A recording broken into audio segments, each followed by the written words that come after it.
Hello বন্ধুরা, কেমন আছো তোমরা? আশা করছি তোমরা খুব খুব খুব ভালো আছো, আর আমিও খুব ভালো আছি। আজকে 20শে আগস্ট মঙ্গলবার, আর সকাল থেকে উঠে দাদু নাতিকে তৈরি করে দিল স্কুলে যাওয়ার জন্য, আর ওর বাবা নিয়ে বেরিয়ে পড়লো। তাহলে ওদেরকে আগে ছেড়ে দিই, আর ছেলেকে সকাল থেকে উঠে স্কুলে ছাড়া থেকে ছেলেকে আনার আগে অবধি কী সমস্ত কাজকর্ম করি সেটা নিয়ে আজকে ব্লগটা তৈরি করেছি। ব্লগটা কন্টিনিউ ওয়াচ করতে থাকো। আশা করছি ব্লগটা তোমাদের অনেক অনেক অনেক বেশি ভালো লাগবে। দেখলে ছেলেকে একদম তৈরি করে ছেড়ে দিয়ে চলে এলাম, আর নিজেও ফ্রেশ হয়ে একদম রান্নাঘরে এসে পড়েছি। কালকে অনেকগুলোই বাসন ধুয়ে রেখেছিলাম। বলি না, যখন শরীর যেমন চলে সেই অনুযায়ী কাজ করি। যখন একার হাতে সমস্ত কাজ করতে হবে আর কোনো হেল্পিং হ্যান্ডও নেই, তখন তো নিজের কাজটা নিজেকে নিজের শরীরটাকেও বুঝে করতে হবে, বলো না? আমি যদি বিছানায় পড়ে থাকি, এতগুলো লোকের খাবার দেওয়ার মতো আলু সেদ্ধ ভাত করে দেওয়ার মতো লোক নেই। ওদিকে চা তৈরি করে চা খেয়ে একদম চলে এলাম রান্নাঘরে। 6:45 বাজে। এখন যদি রান্না না করি ছেলেকে আনতে যেতে হবে, দেরি হয়ে যাবে, বুঝলে তো? আর শরীরটা যেন ভালো লাগছে না, পাটা এত যন্ত্রণা করছে যে চিন্তা করতে পারবে না। কিন্তু যন্ত্রণা ব্যথা যাই করুক না কেন, রান্নাবান্না তো করতেই হবে। কি খাওয়া দাওয়া করবো বলো না? সেই জন্য একদম রান্নাটা করে নিই, তারপর ছেলেটাকে এনে বিশ্রাম নেবো। বলি না, তরবর তরবর করে কাজটা কেন করি? যাতে একটুখানি শরীরে বিশ্রাম হয়। তাড়াহুড়ো করে কাজটা করে দিই বলে, নাহলে এতগুলো লোকের তো ভাগ কম নয়।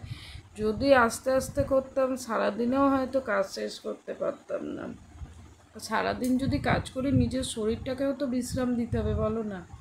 ওদিকে দেখো, আমি কিন্তু ভাত বসিয়ে এদিকে ডিম সেদ্ধটা বসিয়ে দিয়েছি। তারপর আজকে করব মোচা।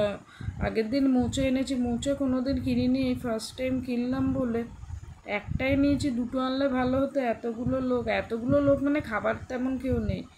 আমাদের নিচের বাবাও খাবে না, আর ছেলে দুটো তো মাছের ঝোল ভাত ছাড়া, কি ডিমের ঝোল ভাত, মাংস এরকম ছাড়া অন্য এক্সট্রা কিছু পাতে নেবে না। আর বড়টার যেদিন স্কুল থাকে একটু সুবিধে হয় কি, সকালে মাছের ঝোলটা, দিনে শাক কি চচ্চড়ি করলে এই জাতীয় যে মাছের ঝোলের আগে যেগুলো থাকে সেইটা দিয়ে মেখে দিই। কিন্তু কাল পরীক্ষা বলে আজকে স্কুলে যাবে না, ওই জন্য মাছের ঝোল দিয়েই খাবে। তাও ওকে একটুখানি চাকিয়েছিলাম মোচাটা, বললো খেতে ভালো হয়েছে। আমার ভুল হলো, যদি দুভাগে মেখে দিতাম না ভালো হতো।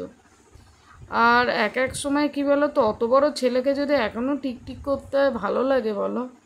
আমিও তো মানুষ, আমার তো শরীর বলে একটা কোনো জিনিস আছে। অত বড় ছেলেকে এখনও নাম মাখিয়ে দিলে খাবে না, বলো? কি বলবে? মাঝে মাঝে রাগ করি, মাঝে মাঝে ভাবি যে ওরা ছাড়া আমার আর কে আছে? সন্তানদের মুখের দিকে তাকিয়েই তো বেঁচে থাকা, এক কথায় যাকে বলে। আর এদিক দিয়ে তোমাদের সঙ্গে কথা বলতে বলতে কিন্তু আমার ভাতটা হয়ে গেছে, আর এদিকে মাছের ঝোল বসিয়ে দিচ্ছি। আজ একটু তাড়াহুড়ো করছি, কেন বলো তো? তোমাদের দাদা বেরিয়ে গেছে, ছেলেটাকে আনতে যেতে হবে। ছেলেটার 9টার ভেতর ছুটি, আর এদিকের কাজটা কমপ্লিট করে যেতে হবে। কারণ হচ্ছে ওর কাকা ভাত খাবে, ওর নিচে আমার শ্বশুরমশাই ভাত খায়, আমার বাবা আবার মুড়ি দিয়ে তরকারি খাবে। তোমাদের দাদার তো কাজের কোনো ঠিক নেই, ওর ডালিয়াটা হুট করে এসে খাবারটা চেয়েও নিতে পারে। একার একটা মানুষের মাথায় যে এত চাপ, যে চাপের সম্মুখীন হয় সে জানে। কারুর ব্যথা কি কেউ বোঝে বলো না বন্ধুরা? এরকমই হচ্ছে ব্যাপার। আজকে ধরো আমার কোনো দুঃখ কষ্ট হচ্ছে, আমি তোমাদেরকে যতই বলি তোমরা কি বুঝবে? যার হয় সেই বোঝে, এক কথায় যাকে বলে। তোমাদের সঙ্গে কথা বলতে বলতে আমি কিন্তু দেখো ওদিকে টকটাও বসিয়ে দিলাম। আজকে আবার ছোটো ছেলে আমরা চাটনি খেতে চেয়েছে, ওই জন্য আমরা চাটনি বসিয়ে দিয়েছি, আর এদিকে ডালিয়াটাও বসিয়ে দিলাম। বলি না, কাজের কোনো শেষ নেই। আর এ দেখো আলু কেটে রেখেছি, আলু চচ্চড়ি হবে। আর ওই যে চা, কবে আমি দেখবে পাগল হয়ে গেছি চা চা করে। সকালে রান্নার সময় রাগও ধরে, আর রাগ করে আর করবো কি বলো? রাগ করলে রাগটা শুনবে কি? রাগ তখনই করা যায় যখন রাগ ভাঙাবার বা শোনার লোক থাকে। কথাটা শুনতে কানে খুব খারাপ লাগলে কথাটা সত্যি কথাই। আমি বলছি আর তোমরা যারা শুনছো তারাও হয়তো মনে করো কথাটা সত্যি। চলো ফালতু আর বক বক করে লাভ নেই, রান্নাবান্নার কাজটা এগোতে থাকি। আর এদিকে মোচার ঘন্ট করবো। আর ওই জন্য কী বলো তো, আদাটা অল্প আদা কি বাটবো বলো তো, মিক্সিতে হবে না, একটুখানি ঘষে নিলাম, মানে যে স্লাইজারগুলো থাকে ঘষে দিয়ে দিলাম। আদা, জিরে, ধনে, শুকনো লঙ্কার গুঁড়ো, নুন, হলুদ, একটু মিষ্টি দিয়ে একবারে কষিয়ে মোচাটা খেতে দারুণ হয়েছিল জানো তো। ঘি দিয়ে দিয়েছিলাম, একটু সামান্য গরম মশলা বেটে। ভালোই লাগে, মানে কি শুধু নিরামিষ যেদিন হবে এরম মোচার ঘন্ট করলে না বড় করে মানে বহুদিন পর আনলাম। যবে থেকে আমি নিজে একা বাজার করছি আমি কিন্তু মোচা আনি না। সেই তোমাদের দাদা যখন বাজার দোকান করতো তখন নিয়ে আসতো, এই ফার্স্ট টাইমই আনলাম। মানে এই ধরো বছর 4-5-এর মতো আমি যে দোকান বাজার করছি তার জন্য একদম ফার্স্ট টাইম আনা হলো। মোচাটা চিনি না তো, যে জিনিসটা ধরো চিনি না সেই জিনিসটা কিনতে যাকে বলে এক কথায় ভয় লাগে। আর ওদিকে দেখো ভাত হয়ে গেছে, মাছের ঝোল হয়ে গেছে, চাটা তো 2বার করে চা করে দিয়েছি, তারপর ডালিয়া হয়ে গেছে, আমড়ার চাটনি হয়ে গেছে, এদিকে আবার মোচা বসিয়ে দিয়েছি আর আলুর চচ্চড়ি হচ্ছে মুড়ি খাবার।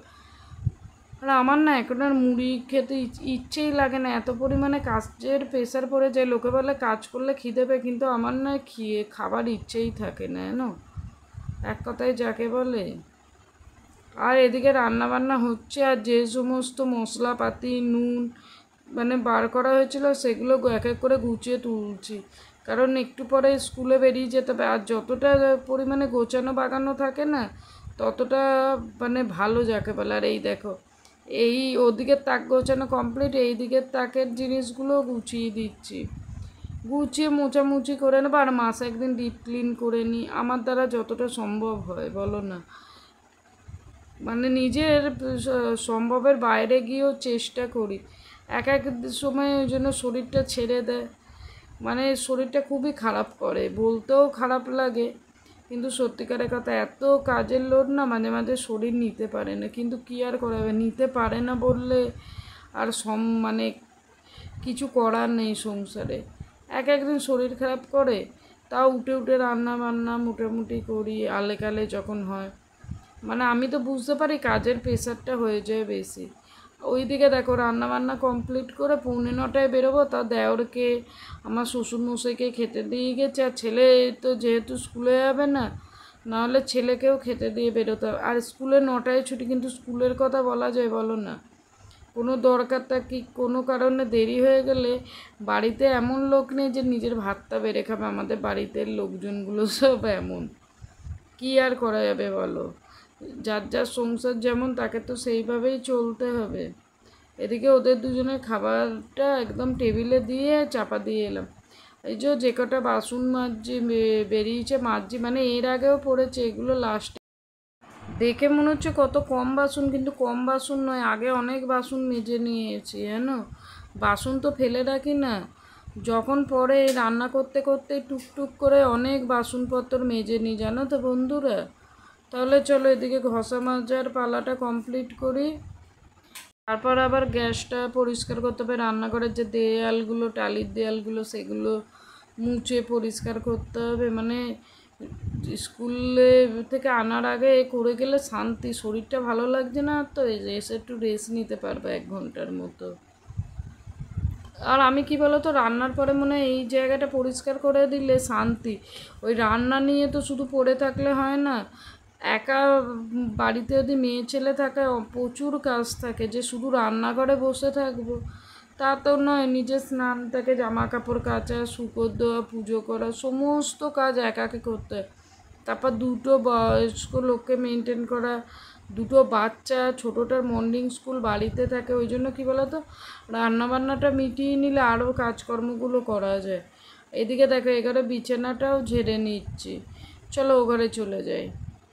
এই যে তুলে দিয়ে বিছানাটা ঝেড়ে নিচ্ছি, মানে বয়স্ক লোক তো শুলে আর উঠতে চাইবে না, আর আমার সবসময় ভালো লাগে না। অন্যদিন অন্য সময় করি, আজকে আর ইচ্ছে করছে না। আর এই ছেলেকে নিয়ে চলে এলাম, আর এই দেখো এত কাজ করার পর নিজের কপালে জুটছে হচ্ছে বিস্কুট জল। তাহলে আজকের ব্লগটা এই পর্যন্ত।